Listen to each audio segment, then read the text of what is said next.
think you are?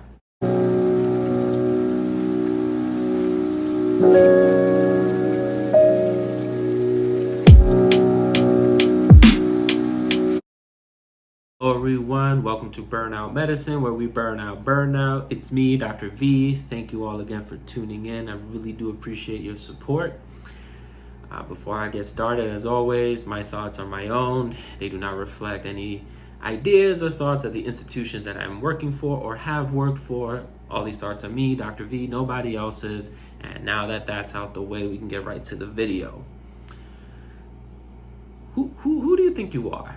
Right? Have you ever heard that before, or ever had someone come up to you, whether it be in the middle of a meeting or during rounds or even during an interview, and say, not really qualified to have that opinion or qualified to make that decision?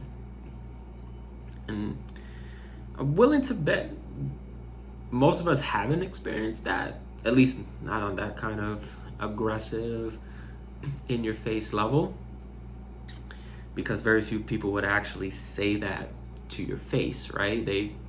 Most people wouldn't have the guts to do it. But we've always had that one person in our lives consistently doing that to us, right? That one person always beating us over the head, day in, day out. Sometimes it seems like every hour, sometimes it seems like every minute. That same jerk who's just constantly saying to us, you're not good enough, you're not qualified enough, what are you thinking, etc. That person where, if you could, and if it was legal, I'm not endorsing any of this, of course, but if it was legal, you would go ahead and key their car, scuff their new shoes, kick them in the shin, things like that, right? If you could, right? Again, if it was legal, I'm not endorsing violence ever, but if you could get away with it, you would, right? And you know who that one person is, right? It's you. That's right. You are the one constantly telling yourself, I'm not qualified, I'm not good enough, right? You have that inner voice always telling you you're an imposter. And that's what I want to talk about today, imposter syndrome. It's not something you're going to find in the DSM-5 or DSM-6, however, whatever many volumes there are of the DSM. It's not a psychological or psychiatric diagnosis. It's an internal struggle with your capabilities.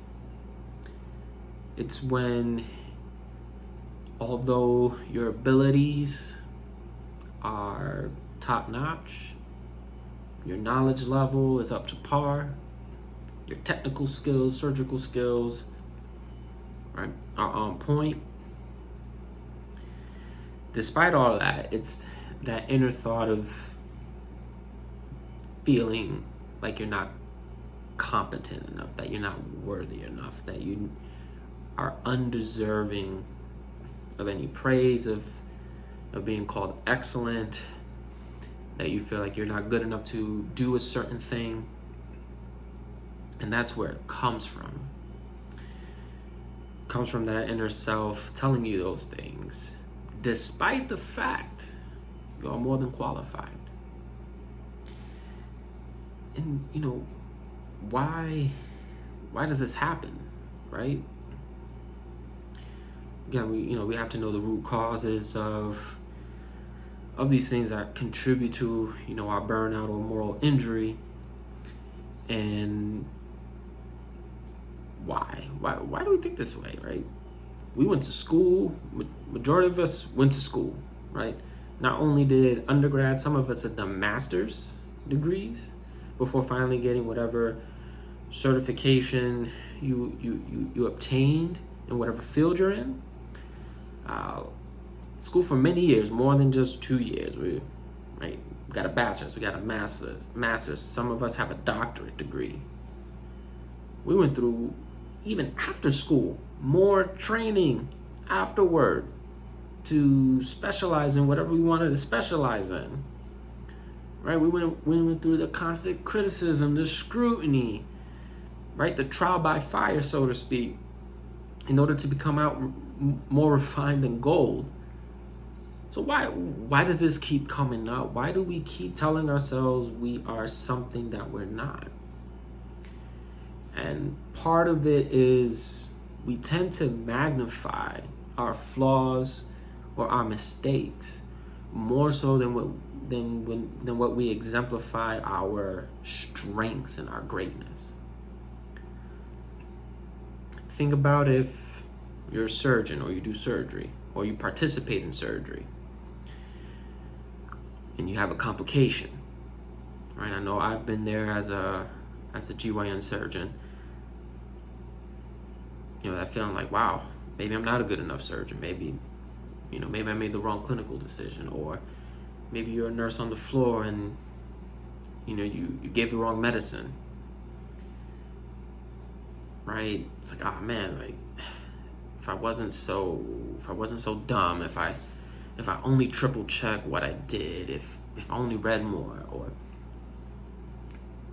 put yourself in whatever scenario where you went ahead and made a mistake, or had a complication, or had a poor outcome, in part because of the decision that you made. And think about how that made you felt. And consider that we allow that one thing or those few moments where we are human, right? We're human. We're gonna make mistakes. We're going to mess up, right? We work hard. We are diligent so that we limit those mistakes, limit those outcomes. But sometimes things are out of our control, no matter what we do. And we allow those little mistakes, right? As the good book says, small foxes spoil the vine. We allow those little mistakes to go ahead and define who we are. I want to take a step back. I want you to think about driving, right? A lot of us drive on the road. At least I hope we do, and I'm not driving anywhere else, right? But a road. And think about how many accidents or tickets that you've gotten. Hopefully the accidents and tickets are few. But to think about, you count how many times you were driving. As a matter of fact, you probably been in situations where your defensive driving or sometimes offensive driving really prevented an accident from occurring in the first place.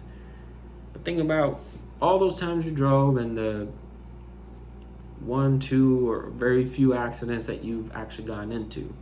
Do you consider yourself a bad driver?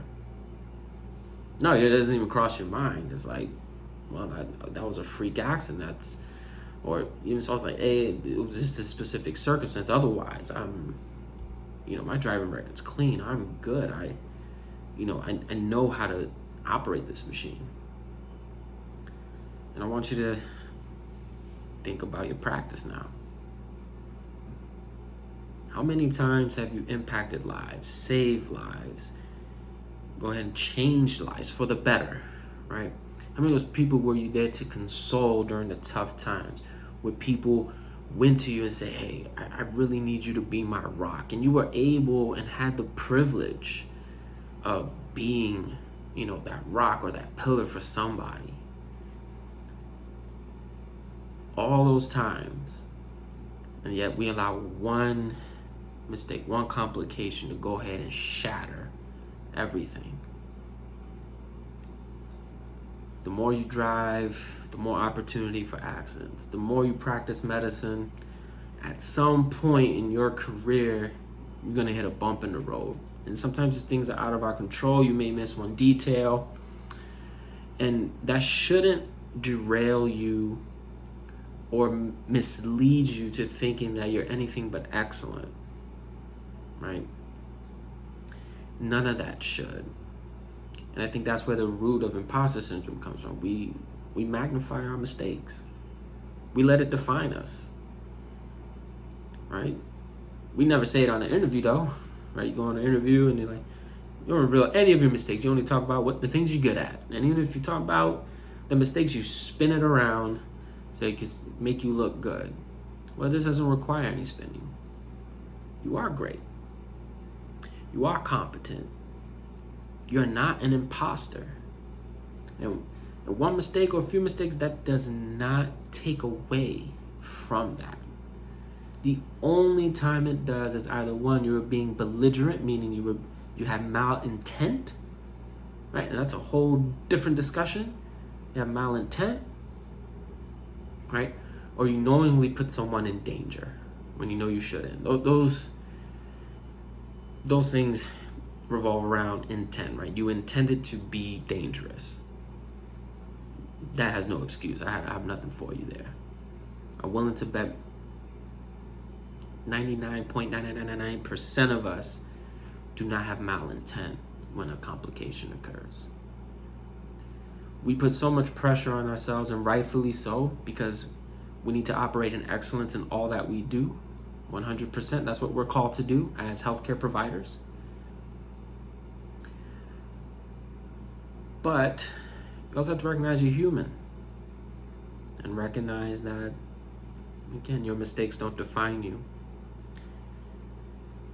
You decide what you're going to allow to define you.